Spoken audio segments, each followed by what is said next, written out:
been very interesting. The president and the White House, the coronavirus task force, they hold press briefings. They spread information that often contradicts or directly goes against what the CDC says. Everyone's going for themselves.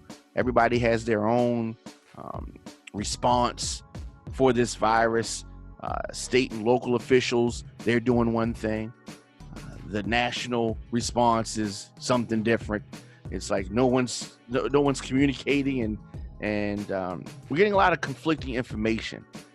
Wherever you are in the nation, you are probably experiencing a city that is operating less than what you're used to.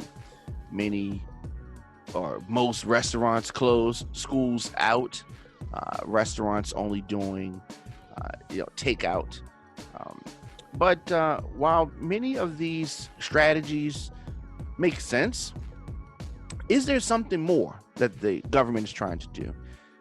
In many places, the elections have been postponed. Here in Maryland, they've postponed in a little bit over a month until June. Some places postponing, some places going forward. It's very interesting when you look at the big picture. What is going on? Is this something to cover for something else? Many people on that conspiracy bandwagon. But many longtime listeners of the show know that I am not a conspiracy theorist. But sometimes if I sense something foul going on, that doesn't mean it's a conspiracy. But we're going to talk about that. We're going to talk about that. Just tune in. It's Dami K Show, Radio on Fire Daily. I am here, season 13 of the program, and I am excited to be back.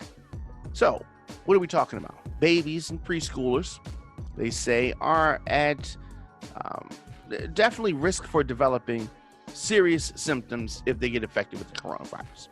The conflicting information I'm talking about. One minute they say that the risk is low, but yet if people infect elderly, then they say that that's going to be very dangerous.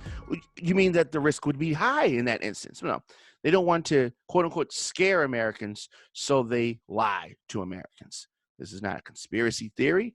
This is what they're doing.